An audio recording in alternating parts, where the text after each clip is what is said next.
So, as we've said before, with the firefighters literally putting their lives on the line to save people's lives, their homes and their properties and their businesses, with law enforcement working 24 hours to keep us safe and secure during these tragic times, with over 200,000 Angelenos cooperating with evacuation orders in order to make sure that they get out of harm's way, but allow firefighters and first responders and law enforcement to do their business. There have been certain people that we have given a warning to because we anticipated that this was going to happen. And these are the criminals. These are the people who are seeking to exploit this tragedy for their own benefit. These are people who have engaged in looting, arson. We've also investigated price gouging. We'll be investigating internet scams and the like. Today we're here to announce that the promise that we made when we started this, that these criminals would be arrested, they would be prosecuted, and they will be maximally punished, is a promise we are keeping. As we announced today, the charges being filed on 10 different individuals, 9 of them for looting in both the Palisades and the Eden fires, and 1 for arson. And arson, by the way, not connected with the origination of the major fires, but an arson that occurred in Azusa. These felony charges are the result of a multi-agency collaboration that has been nothing short of incredibly impressive to be able to bring these charges this quickly. This collaboration includes the Los Angeles County Sheriff's Department, the Los Angeles Police Department, the Los Angeles County Fire Arson Unit, the U.S. Attorney's Office, the Federal Bureau of Investigation, the Bureau of Alcohol, Tobacco, Firearms, and Explosives, the ATF, the Los Angeles City Attorney's Office, and all our related cities that you'll hear about that have done incredible work under enormously stressful times in order to bring these culprits to justice. I'll go through the various charges that have been filed to date. The first set of charges are against 3 individuals, Martrell Peoples, Damari Bell, and Travin Coleman. What 2 of these individuals did is on the night of both January 8th and the early morning hours of January 9th, they went ahead and committed first-degree residential burglary and looting during an emergency and evacuation situation in a house in Mandeville Canyon. They have been charged with first-degree residential burglary. They've been charged with looting. They've been charged with grand theft. They stole over $200,000 as been alleged by the charging documents. And by the way, with respect to the charges I'm going to announce, please know this. The charges themselves are not evidence. Every one that I'm going to describe today is presumed guilty until and unless they are proven their guilt is proven by the government beyond a reasonable doubt. Presumed innocent. I'm sorry? Presumed innocent. Excuse me. Presumed innocent. Thank you for the change. Presumed innocent until and unless their guilt is proven beyond a reasonable doubt.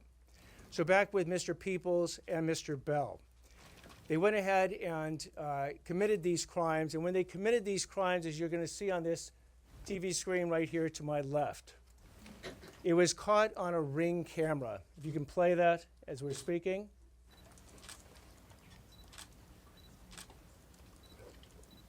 And the LAPD, through, again, such impressive investigation, worked with various leads and tracked Mr. Peoples and Mr. Bell to an apartment in Koreatown. Surveillance was then conducted. When they attempted to leave, they were then apprehended, and a number of these stolen items from that residence was found with Mr. Peoples and Mr. Bell. Mr. Peoples is is committed 2 prior violent or serious felonies. This is his 3rd. As a potential 3-strike person, he is looking at life in prison. And Mr. Bell, as a 2nd strike, individual will be looking at 22 years and 8 months in prison if convicted. Mr. Coleman accompanied Mr. Bell and Mr. Peoples out of that apartment building in Koreatown, went into a second car. And when Mr. Peoples and Mr. Bell were stopped, that second car, driven by Mr. Coleman, kept going. It went through a light. It crashed into another vehicle. That innocent person in the other vehicle suffered a concussion. So Mr. Coleman has been charged with 1 count felony hit and run causing great bodily injury. As also a potential third strike case, he is looking at a maximum sentence of life in prison. The second case that we'll talk about involves Rudy Salazar and Lucia Hilrara Perez. They have been charged with 2 counts of each of first-degree residential burglary in connection with an Altadena looting incident. On the night of, again, January 8th, they went ahead and entered 2 different houses in the Altadena area, stealing property in each of the houses, and they were apprehended by the police. And they are looking at 6 years maximum on each one of the residential burglary counts. The third set of charges is against Roy Sims, Ryan Sims, Naquan Dewey Reddix, and Pierre O'Bannon. They are each charged with 1 count of first-degree residential burglary in connection with their crimes, where they went into a house in Altadena in the early morning hours and stole a variety of different personal property from the owners of that house. If we can show some of that property and the burglary tools that were seized. No. We do not have that.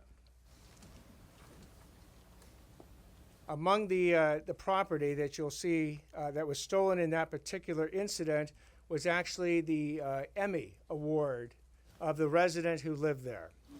That was, the police worked incredibly quickly in that situation, stopped these individuals, and were able to apprehend them and recover most of the stolen property. The fourth incident is an arson incident in which Jose Gerardo Escobar has been charged. Do we have that ready? This is an incident that occurred in Azusa, where Mr. Escobar has been charged with 3 different arson charges. He is looking at 9 years in state prison. This is arson that occurred at Pioneer Park in the city of Azusa. It was investigated by the Azusa Police Department, who acted very effectively and very efficiently in apprehending Mr. Escobar. Mr. Escobar, as well, has been, not only has been charged, but he is set for arraignment today. So again, with respect to all these charges, as I said before, these charges are not evidence, and they are presumed innocent until proven guilty beyond a reasonable doubt. But this shows the effectiveness of law enforcement.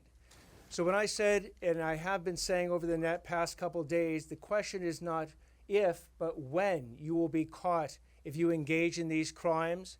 The 10 charges, or 10 different individuals that have been charged today, are evidence of that fact. And the warning shot remains.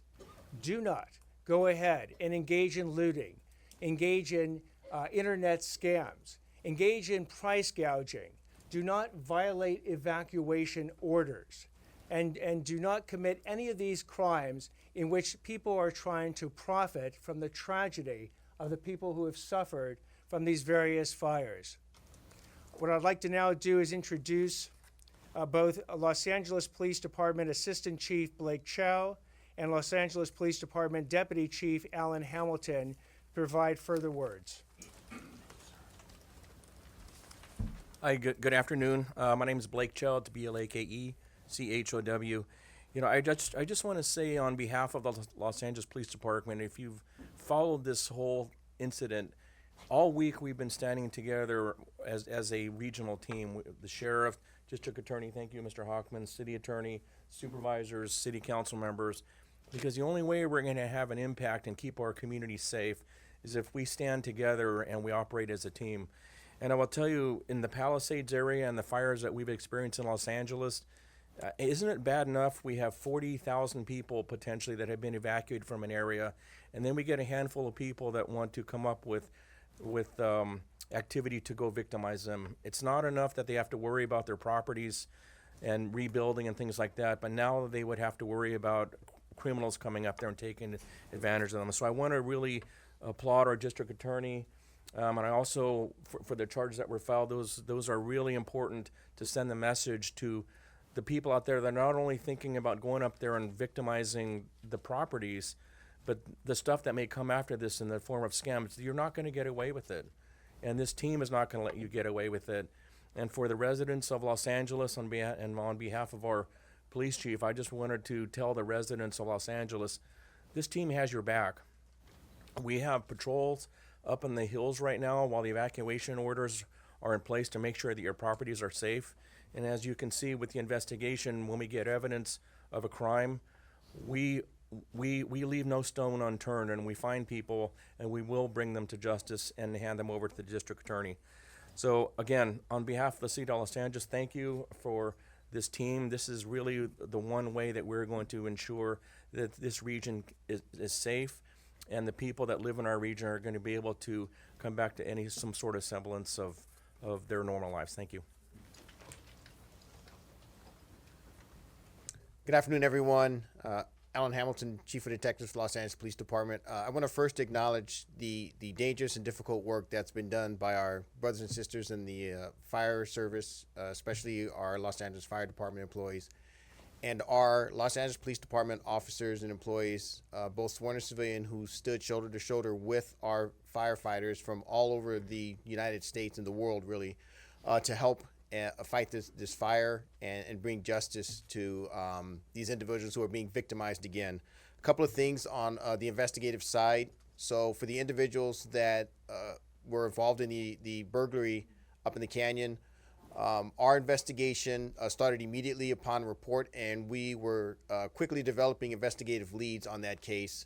I want to acknowledge the hard work of our Metropolitan Division Crime Impact Team, who dropped another case that they were working on and immediately went up on this case, utilizing multiple investigative techniques to identify these individuals, surveil them, make sure that a crime had actually occurred, verify that items were taken, and then effectively conducted surveillance and took them into custody in a safe manner, and identified them as the individuals that were involved. Moving forward, there will be additional investigative information that will be developed as this case progresses, and we'll be able to release more information to the public. But at this time, we're going to be limited in terms of what we can release.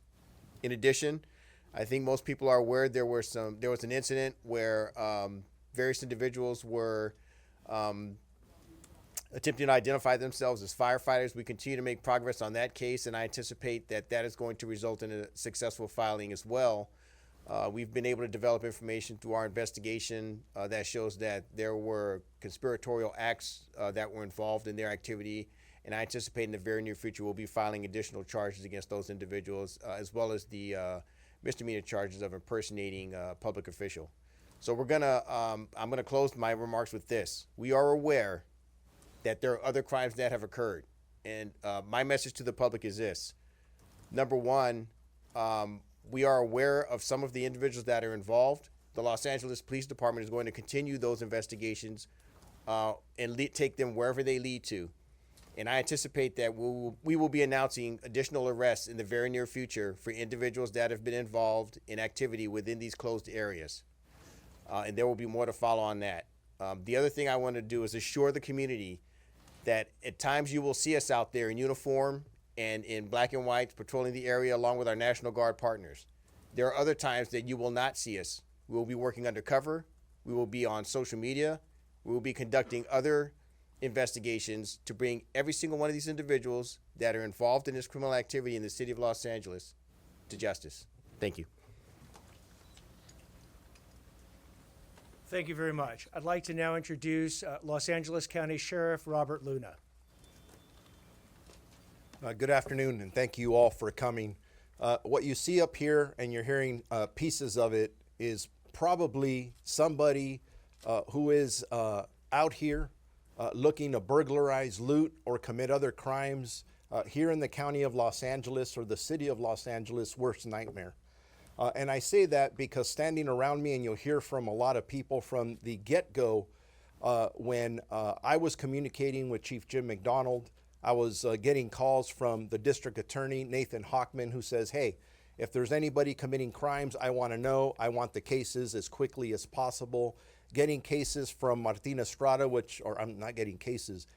Martin Estrada saying, hey, give me the cases. Everybody around me is hungry, whether it's the FBI, the ATF, all of our law enforcement partners. And why is that? Because we've seen hour and hour of people in our community suffering, losing their homes, losing their property. And just like everybody else, people are saying, hey, this is the reason I don't want to evacuate. I don't want to be victimized again. This is a strong message from all of us that we are here. And when we catch people, we mean business. We're going to arrest in the field. We're going to investigate. And then we're going to turn it over to our partners. And depending if it's a state case and or a federal case, we got it covered here. So whether we are talking about burglary, looting, we're talking about scams, we're talking about the misuse of drones, whatever it is, we're going to get you. Do not make this worse than it already is. We're in the middle of this. We have a lot of work to do. You've heard me over and over announce arrests that we are making. When we're making arrests, the 34 that I had as of this morning, not all of them are looting and burglary. But please note, and this is a strong message to everybody, because we still have an active curfew that is in effect, 6 p.m. to 6 a.m. If you do not have any legitimate business in these areas, stay out, because our deputies are stopping people in a constitutional manner, I may add, and they are asking people questions. On many occasions, we are involved in these conversations. We're coming up with narcotics. We're coming up with individuals who are carrying guns. And guess what? None of them live in this area. So what are they doing there?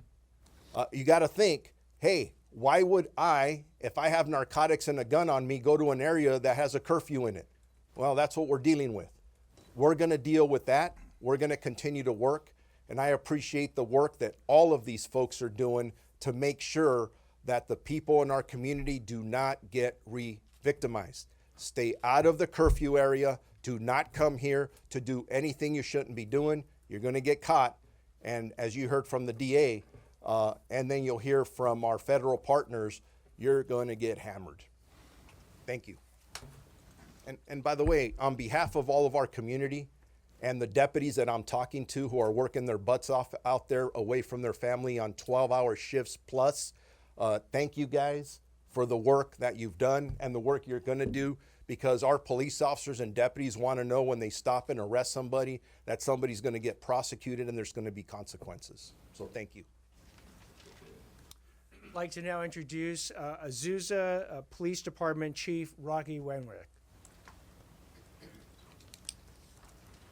Good afternoon, everyone. First, I'd just like to say, on behalf of the city and our department, pass along our prayers and thoughts and condolences to all those who have lost a loved one or lost property.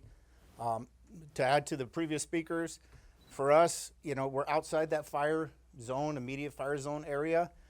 What I'd like to commend is our community for paying attention, being observant, and seeing something and saying something. At that time, the park had lost a lot of trees that were down. The city had started its cleanup process, made big piles of lumber and bushes, and they're all piled up, which made something for somebody to come by and say, hey, look at that. It looked like it'd be a great place to light a fire or cause some damage. The park was just 100 yards from the base of the San Gabriel Mountains, so we got lucky that day. And I'd like to thank the community for keeping their eyes out and ask everybody to keep your eyes out. In times of this disaster that's going on, people might not go to those areas because, just like the sheriff said right now, there are curfews, but they also know that law enforcement from all over the county is there to assist those areas, to assist the LAPD, assist the National Guard, to assist the Sheriff's Department and these other smaller cities. So it leaves vulnerabilities elsewhere, or what they perceive as vulnerabilities. But the community, please be vigilant elsewhere, because it just takes another fire someplace else, and we have to split our resources. So please stay vigilant. And again, thank you to everybody from the federal, LAPD, and I'd like to thank the district attorney for his aggressive support of law enforcement and letting people know that there is accountability when you make a decision that is not the right one. Thank you. I'd like to now introduce Los Angeles County Board of Supervisors Chair Catherine Barger. Thank you, Chair Hochman. I'm going to be short. I want to thank our incredible DA for focusing on an critically important issue.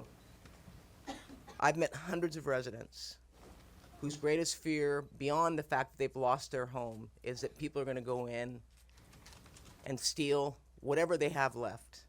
And for those that left their home and it's still standing, their greatest fear is they're going to go back and it's going to be looted. The fact that you are prosecuting and recognizing that there are victims beyond what anyone even realizes is refreshing. And I want to thank you, and I want to thank you on behalf of the men and women, Sheriff's Department, but law enforcement as a whole, who are out there each and every day arresting. And when I find out that some of the arrests that were made, there were no charges filed on the exact same thing done, it's time for us to let the public know that accountability is alive and well in Los Angeles County. And as a supervisor whose communities are suffering right now, I want you to know we are going to work hand in hand with the district attorney, with the sheriff's department, with LAPD to make sure that not only is your property protected, but anybody that tries to take advantage of this situation will be prosecuted to the fullest extent of the law. So I just really want to thank you, Sheriff Luna, to LAPD, to Chief McDonald, to you, District Attorney Hochman. Thank you for working together to recognize that we have to protect our communities. Thank you. I'd like to now introduce Supervisor Hilda Solis. Thank you so much for having me, District Attorney Hochman, and also for inviting all of us here today, and especially want to thank our Azusa PD Chief Rocky Wenrick and his staff, and also all our public safety officers, as well as our elected officials. I'm proud to represent the 1st District, but on this day, it saddens me to hear that we had 2 individuals, one that you just heard about in Azusa, which is in the 1st District, that was caught in conducting an arson. The second was also reported to me from the city of Irwindale. So what I want to say is that we don't have to necessarily be inside the sphere of where the fire is, but there are criminal activities that are going on throughout the county. And we have to be vigilant. And just as our PD chief from Azusa said, if you see something, por favor, say something and let us know what is happening. I want to say that even though there is a dark side to this, we have to say that there are also some good things that are happening. There are people who are being very resilient. Just yesterday, I had the opportunity to visit over in Pasadena and in Altadena in the 5th District, and to go by and to see along Lake Avenue and Los Robles all these organic pop-ups of people wanting to share their love for healing and safety was an outpouring that I've never seen demonstrated in that manner in LA County. And I see it happening repeatedly over and over again. So let's not let these 2, at least incidents that I know of in my district, but the others that are happening, that we have to do something and let people know that this is not what we are about here in Los Angeles and the city of Los Angeles. I also want to thank our sheriffs, but I especially want to thank the National Guard, because I do think that the Biden and Harris administration took note that we need additional boots on the ground. And boots on the ground make a difference. They may not be arresting anyone, but their presence certainly sends a message. And I'm happy that they are now housed over in Azusa, the National Guard Armory, and that we can also utilize their services to assist us and bring calm to the public that right now is so very nervous and also very upset. Brevemente en español solamente quiero decir que en este reporte hoy día dos cosas que pasaron eran en el distrito número 1, en Irwindale y Azusa. Y gracias a las personas que nos están defendiendo, la policía, los sheriffs, que están haciendo lo más posible para proteger a toda la comunidad. Quiero decir que les doy las gracias y que por favor nosotros ponen atención a todos los directivos que ellos ponen para proteger a nosotros. Thank you very much. Thank you. I'd like to now introduce Supervisor Lindsay Horvath. Good afternoon. Thank you to District Attorney Hochman, Sheriff Luna, and our law enforcement partners. Many of our communities, neighbors, friends, and loved ones are enduring the most horrific experiences of their lives. Multiple reports of people taking advantage in mandatory evacuation areas. This behavior is unacceptable. In the Palisades, someone allegedly impersonating a firefighter, wearing a fire jacket and a helmet to attempt burglary. This behavior is despicable. We cannot tolerate it. And as we continue to help people heal through this suffering, we cannot allow people to prey on the devastation that has already happened, and we will have plenty of time to work to rebuild. No one should take advantage of residents who have been forced to flee for their safety. Taking advantage of this disaster and the suffering that our fellow Angelenos are feeling will not be tolerated. And I want to be clear, that goes not only for individuals who are preying on these locations, but also for the corporations and the businesses and the price gouging and the ways that they're taking advantage of people in this very difficult moment. And if you see this kind of behavior, you can call 800-593-8222. We want to hold businesses accountable as well. We cannot be taking advantage of people who are suffering in these moments. It is critical that everyone follows mandatory evacuation orders and allows our first responders to do their job. The most up-to-date information can be found at emergency.lacounty.gov, and I appreciate the accountability that is happening while we work to rebuild. I'd now like to introduce Los Angeles City Attorney Heidi Feldstein Soto.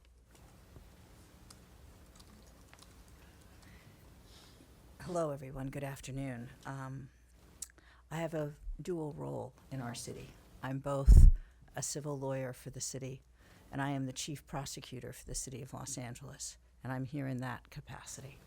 As chief prosecutor, I'm responsible for misdemeanors committed by adults within the city limits.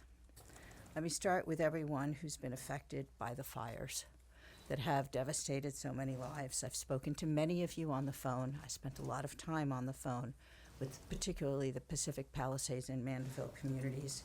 I commit that my office, along with the district attorney, the U.S. attorney, our law enforcement partners, and our county and city elected officials will be here working with you with all of the tools that we have.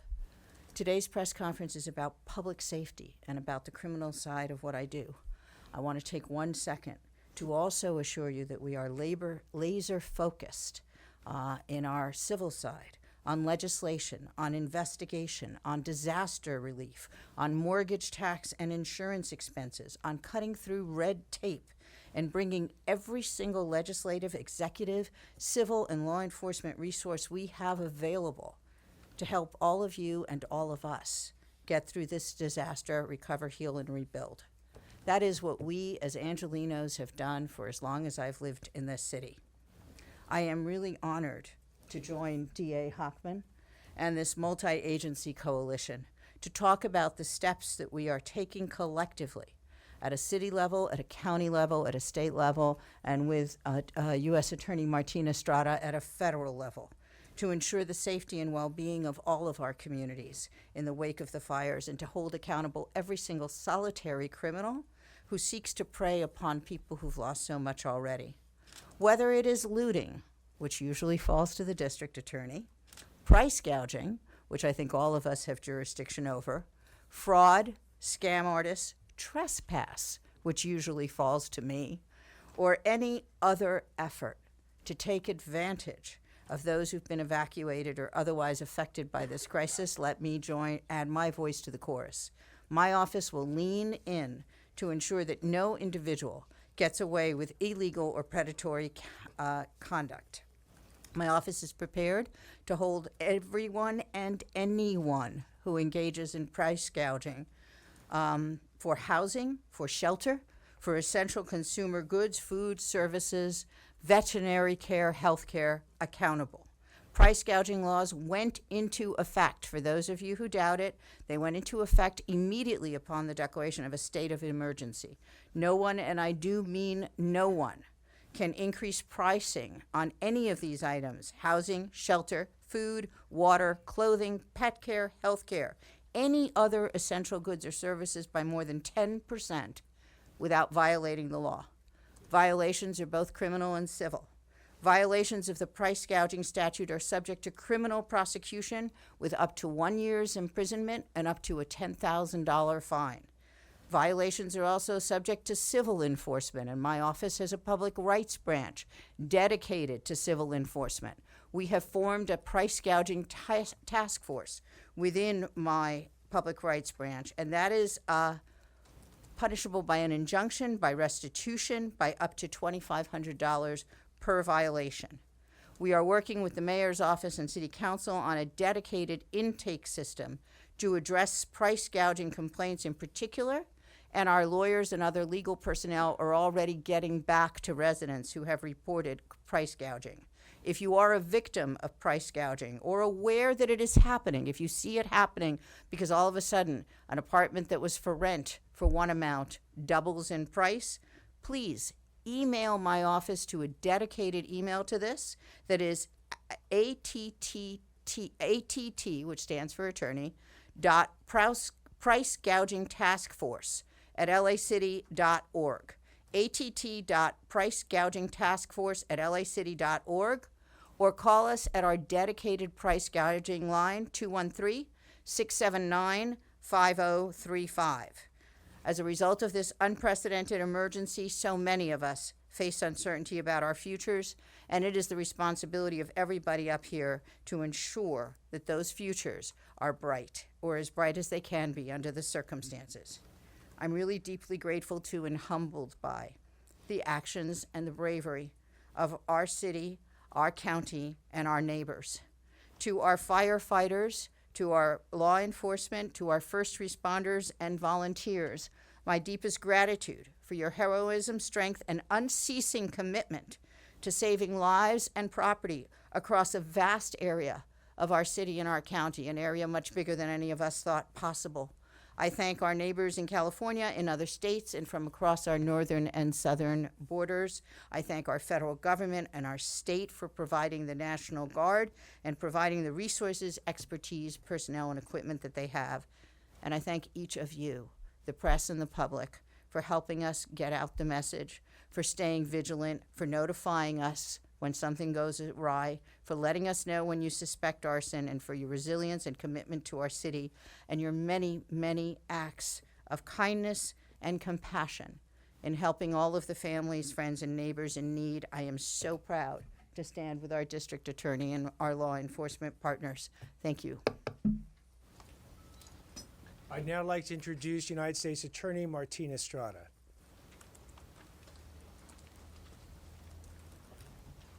Thank you and good afternoon. My name is Martin Estrada. I'm the United States Attorney. This past week has been devastating for our community. Our family, our friends, our colleagues have suffered immeasurable losses. Our hearts go out to all the victims of the terrible fires that have occurred in our area.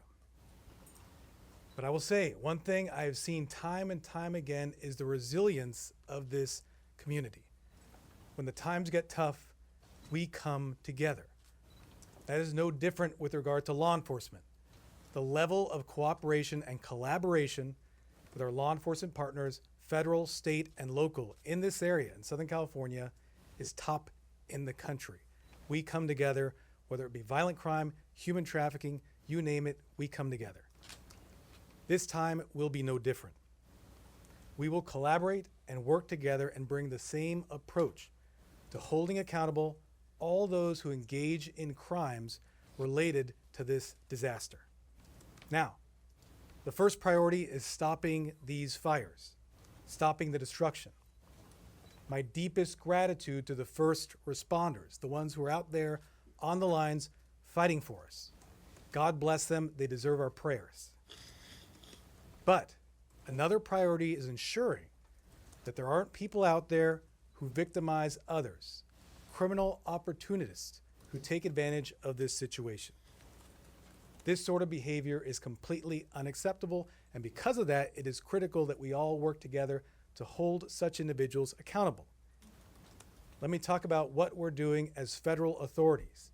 The U.S. Attorney's Office, the FBI, and the ATF is fully engaged in this crisis. We are addressing three main areas of criminality. First, arson. This investigation is at its early stages, but I will tell you the ATF National Response Team hit the ground this morning investigating to determine the origin cause of the fire. Now, this group is highly experienced, includes investigators from throughout the country. This is the same group that was responsible for investigating the Aliso Viejo bombing, the same group responsible for investigating the fire on the Conception boat that resulted in the death of 34 people. They get the job done, and I'm confident their investigation will bear fruit. We are going to fully investigate the origins of these fires. We have powerful federal arson statutes to hold accountable with mandatory minimum sentences anyone who is found to have recklessly or intentionally caused these fires. Second, illegal drone activity. We have seen people flying drones over restricted areas. We need to ensure that our first responder personnel are able to do their jobs. We've already heard about drones flying over fires, hitting fire planes, disrupting them, taking them out of commission. That is unacceptable. It is illegal to fly drones over restricted areas. This basically means not flying over the areas where the fires are taking place. If you do so, you'll be arrested and you'll be prosecuted. And be warned, you may not be arrested right away, but our investigators will continue their work. We brought these illegal drone cases time and time again, including a case a few weeks ago involving Vandenberg Air Force Base.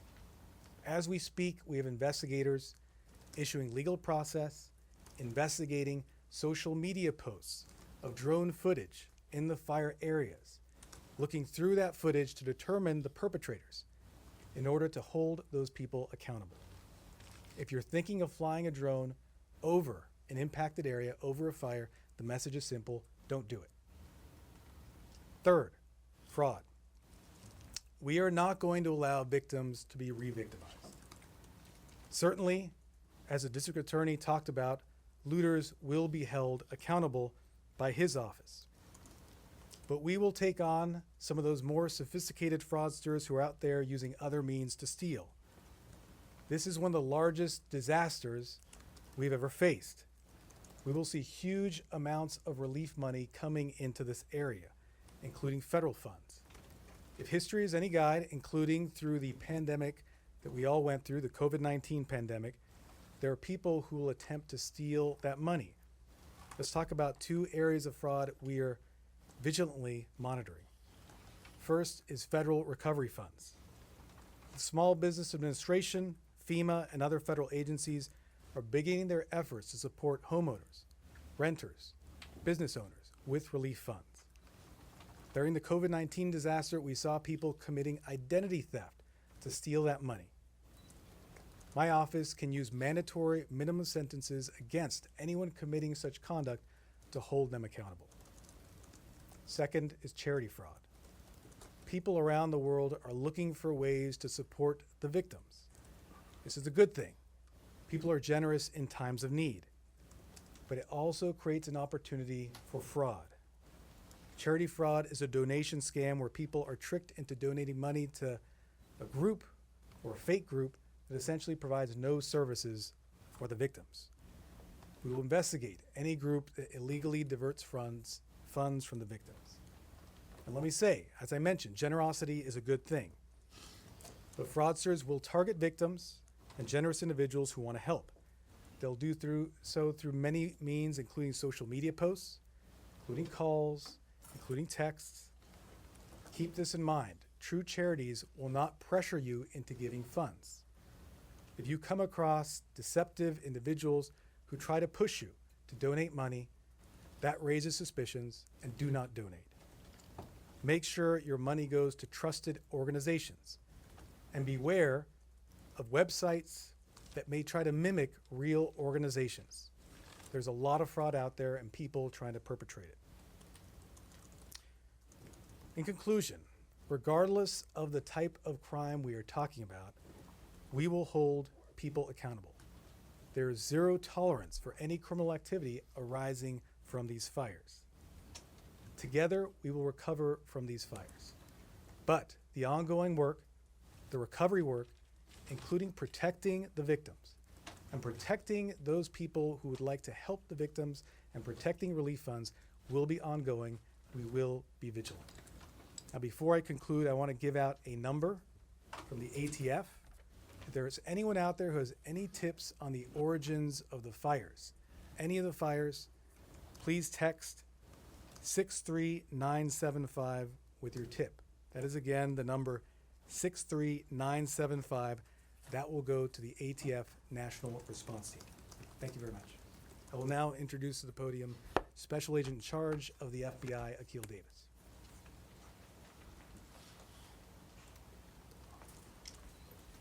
Good afternoon.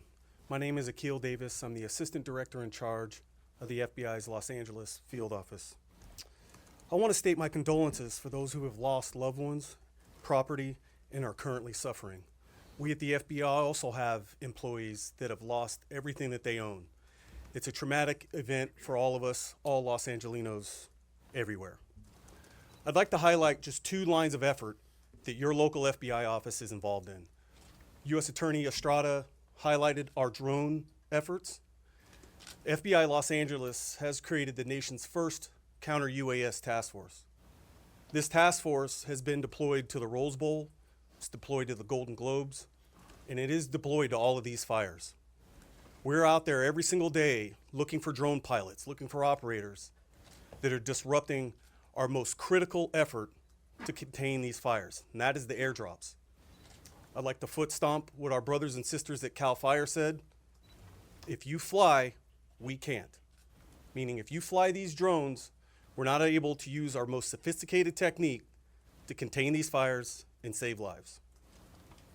The second line of effort for the FBI, as U.S. Attorney Estrada stated, is significant fraud.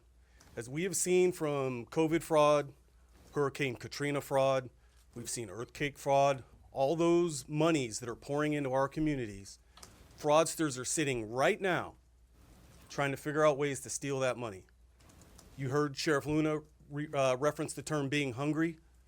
Our investigators, our task force officers, our deputies, our police officers, our investigators, we're hungry too.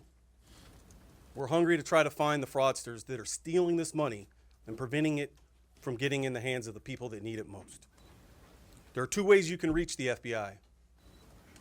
Please call 1-800-CALL-FBI if you have any tips or you've been the victim of any of these frauds, or tips.fbi.gov. Thank you for your time today. I'll turn it over to DA Hochman. So I'd also like to thank Jose Medina, Acting Special Agent in charge of the ATF's LA Field Division, Jessica Post, Battalion Chief in charge of the LA County Fire Department Arson Unit, LAPD Detective Wilson, LAPD Detective Carrillo, for their tremendous efforts, and all the officers and investigators and detectives that worked to make this day possible to announce these charges so swiftly. Over 30 years ago, Los Angeles endured the fires, the floods, the earthquake, and the riots, all in sequential order. And LA showed back then its grit, its resilience, to not only come back, but to build better. We're going to see that occur again when we get these fires stabilized, we're going to show Los Angeles to the world that we have the grit and resilience to again build ourselves better than we were. And to the extent that these criminals want to get in our way, please let today be one example of the united front that they are going to face. Between the district attorney's office, the city attorney's office, and the U.S. attorney's office, we have well over 1,000 prosecutors ready to do justice on behalf of the residents of Los Angeles County. And working with us, we literally have thousands of officers, detectives, and investigators that will bring these criminals to justice. So thank you all very much for being here. We'll take questions now. Jay Hochman, Yes, in the back. my friend PR Martin Costi, do you have a number of reports of burglaries in these zones, the evacuation zones? I mean, not ones where you've charged people, but actually, what's CompStat saying? These are ongoing investigations. Everyone that has not been charged is an ongoing investigation. So it's too preliminary to comment about those investigations today. Do we have a total number, though, of arrests for looting? Actually, Sheriff Luna would like to add. Yeah, very good question. And before even coming here, I'm trying to inquire about how many burglaries there are, at least in LA County Sheriff's territory. It has been extremely difficult to do that. Let me try and paint a quick picture for you. We have many areas where residents have not been allowed to go back in since they left in a really quick hurry to save their lives. As we start repopulating some of these areas, we are going to get reports. I hope it's not too many, but I think we are going to get reports of burglaries and other crimes. So just a quick second to tell our community, as you do repopulate, and if you believe you were the victim of a burglary or any other crime, immediately report that to your local police station, sheriff station, whatever that may be, because unfortunately, I think we're going to get those. But that's why we don't have all that information now. You talk about CompStat, it'll all start coming in as soon as we start going back in there. So, Scott Snowden, Santa Monica Daily Press.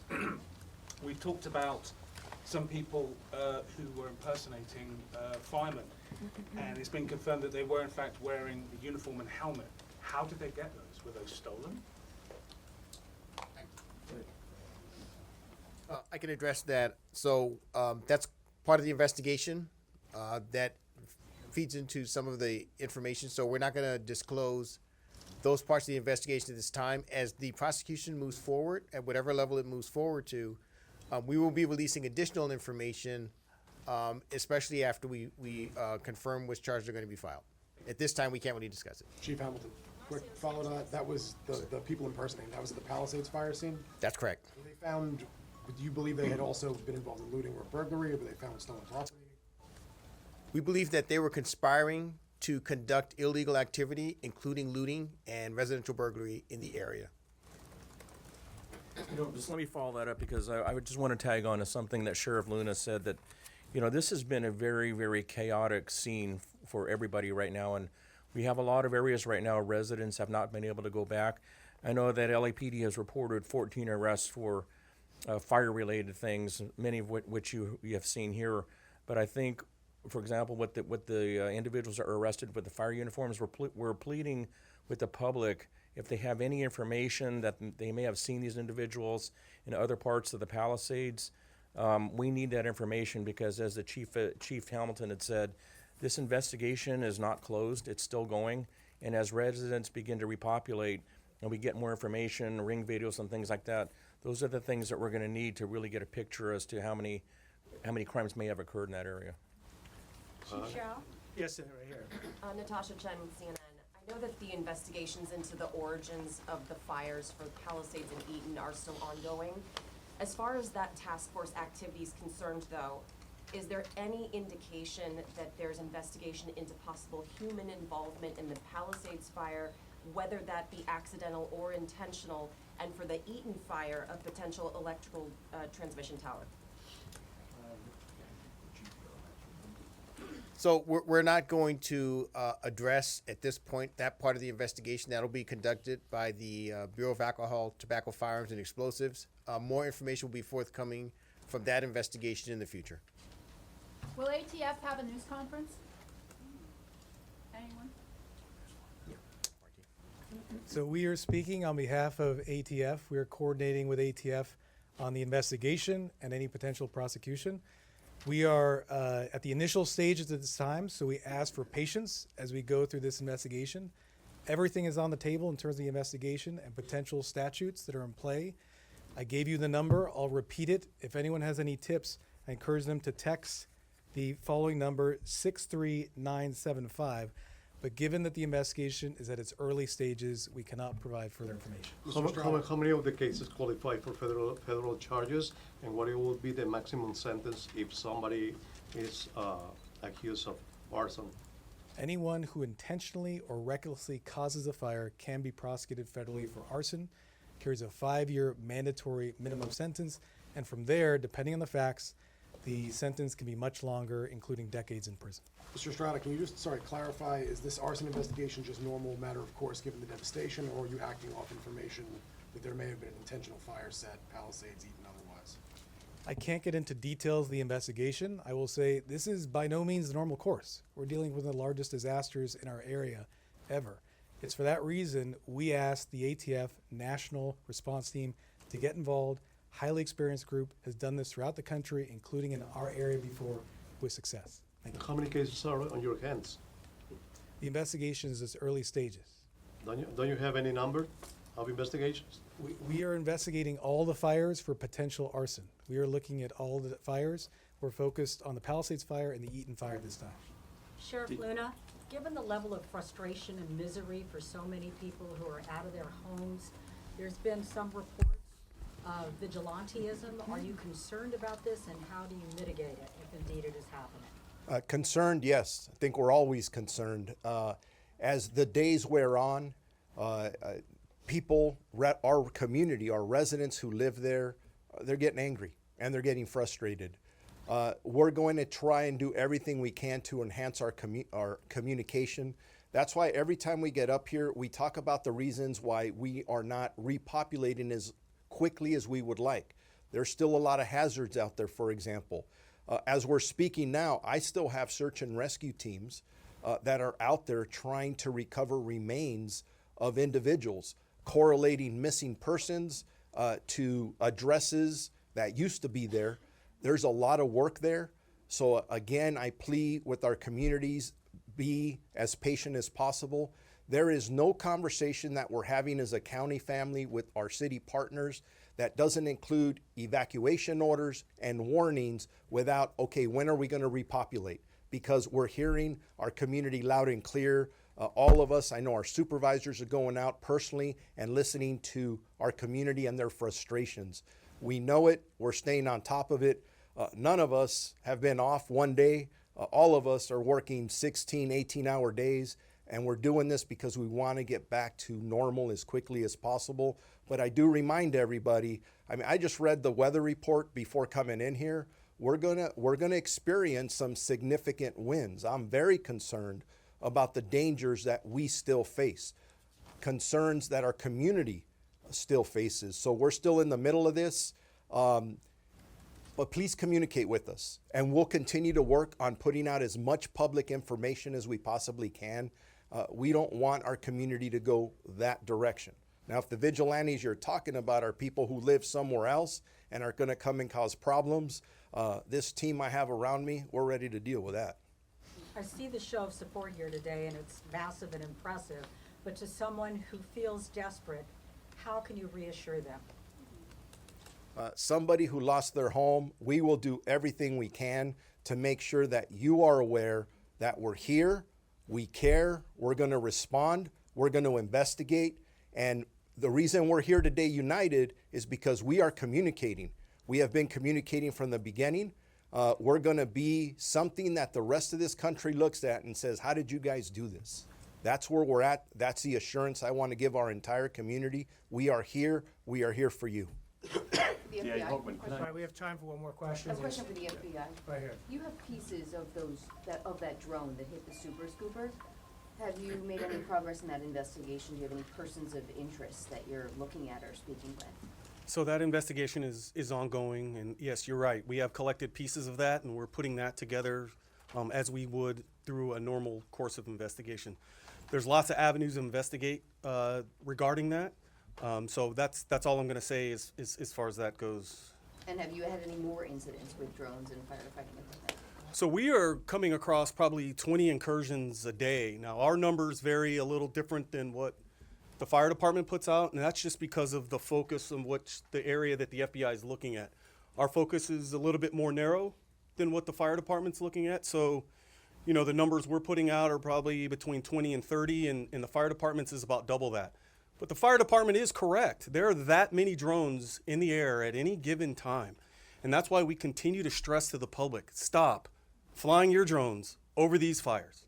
Let us do our job. Let us save lives. Let the firefighters do what they do best, and that's put these fires out. But no Can you persons of confirm interest at that this 2 point? arrests Not at this point. have been made regarding the drone incident? I'm sorry, sir. Can you say that again? Can you confirm that 2 arrests have been made regarding the drone incident? I'm going to leave that up to my state and local counterparts behind me. Thank you very much. I can tell you from the Los Angeles County Sheriff's Department, we've arrested 3 individuals for 2 drone usages. All right, thank you all for coming today. If you want one-on-one interviews, you can do that at this point. I very much appreciate it, and stay safe out there.